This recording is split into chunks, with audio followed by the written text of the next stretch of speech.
جی السلام علیکم۔ دیکھیں، بلا ارادہ پیشاب آنا، اس کی کیا وجہ ہے، یہ اس کی آپ کو تھوڑا سا تعارف بتائیں گے، اور اس کا سبب کیا ہے، اس کی وجہ کیا ہے، اور اس کا علاج کیا ہے۔ قانون مفرزہ کی روشنی میں انشاءاللہ آپ کو معلومات دیں گے۔ یہ معلومات معمولی نہیں ہیں، بلکہ حضور صابر ملتانی رحمۃ اللہ علیہ جو کہ قانون مفرزہ کے بانی ہے، انہوں نے یہ انفارمیشن علم الامراض اور اس کا علاج اس بک میں درج کی ہے پارٹ 2 میں۔ تو ویڈیو کو دھیان سے دیکھیں اگر بلا ارادہ پیشاب آتا ہے تو اس کے مختلف نام ہیں، یعنی سلسل بول اس کو کہتے ہیں، اور بول بے خبری کہتے ہیں، استرخاء مثانہ کہتے ہیں۔ لیکن مثانہ کی یہ ایسی تکلیف ہے کہ جتنا پیشاب گردوں سے بن کر آتا ہے اتنا پیشاب کی حاجت کے بغیر نکل جاتا ہے، یعنی مریضوں کو پیشاب کی خبر تک نہیں ہوتی۔ اس کا سبب یہ ہے کہ اکثر یہ تکلیف بوڑھے اشخاص کو ہوتی ہے، کیونکہ بچپن اور جوانی میں ادویہ کھلانا مؤثر علاج ہے۔ اس مقصد کے لیے قانون مفرزہ کے فارماکوپیا کے غدی اعصابی سے اعصابی غدی نسخہ جات، جن میں محرک، ملین، مسحل اکسیر شامل ہے، ضرورت کے مطابق کھلائیں، انشاءاللہ فوراً شفا حاصل ہوگی۔ دوبارہ سماعت فرمائیں کہ جو قانون مفرزہ کا فارماکوپیا ہے، فارماکوپیا اب کیا ہے، اس میں جتنے بھی نسخہ جات ہیں نا قانون مفرزہ کے، جتنے بھی نسخہ جات وہ تمام اس میں درج ہیں۔ اس بارے میں ہماری ویڈیو بنی ہوئی ہے کہ فارماکوپیا کے نسخہ جات، تو غدی اعصابی اور اعصابی غدی نسخہ جات ہیں۔ یہ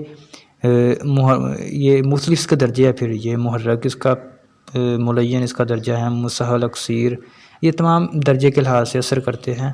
تو یہ آپ کھلا سکتے ہیں، انشاءاللہ فوری طور پر شفا حاصل ہوگی اور مثانہ مضبوط ہو جائے گا۔ اس کے نسخے کی آپ نسخہ سماعت فرما لیں کہ نسخہ کیا اجزاء ہے۔ تخم گاجر لینا ہے آپ نے، تخم گاجر یعنی گاجر کا بیج، تخم شلگم، تخم مولی، دھنیا، مغز خیارین اور مغز خربوزہ، مغز تربوزہ۔ یہ آپ نے تمام چیزیں 30-30 گرام لینی ہے، اور چینی آپ نے 750 گرام لینی ہے، ٹھیک ہے۔ رات کو آپ نے آدھا کلو پانی میں بھگو دینا ہے، صبح جوش دے کر اس کو، یعنی ایک ابالا جب پانی میں آ جائیں تو اس کو پون کر آپ چینی ملا کر اس میں جو ہے وہ ایک قوام بنا لیں، ٹھیک ہے، گاڑھا کر لیں۔ مقدار خوراک اس کی یہ ہے کہ 50 گرام صبح اور 50 گرام آپ نے شام کو استعمال کرنا ہے، ٹھیک۔ اگر یہ نسخہ آپ ساتھ کھلائیں تو فوراً البیومن آنا بند ہو جائے گے، یعنی اگر ایک نسخہ اور بھی ہے، اگر وہ بھی آپ ساتھ کھلاتے ہیں تو فوراً البیومن آنا بند ہو جائے گا، یعنی یہ سونے پر سہاگے کے برابر۔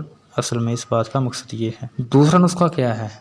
فی الحال یہ نسخہ جو میں نے ابھی آپ کو بتا دیا ہے، تخم گاجر، تخم شلگم وغیرہ کا، یہ کافی ہے، لیکن اگر ساتھ میں آپ یہ بھی ملا لیتے ہیں جو میں بھی آپ کو بتا رہا ہوں تو یہ پھر سونے پر سہاگے کے برابر ہو سکتا ہے۔ سنگ سر ماہی آپ نے لینا ہے، نمک مولی کا، اور جو کھار آپ نے لینا ہے، اور ریوند خطائی، یہ تمام چیزیں آپ نے برابر وزن لینی ہے۔ ان کو پیس کر 1-1 گرام صبح، دوپہر، شام۔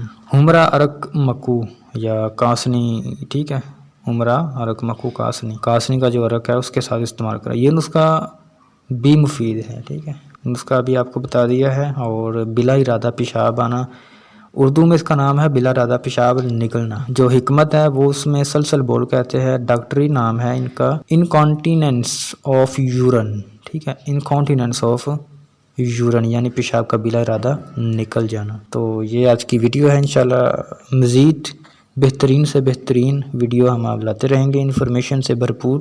تو ہمارے چینل کو سبسکرائب کر لیں اگر آپ پہلی مرتبہ ہمارے چینل پر آئے ہیں۔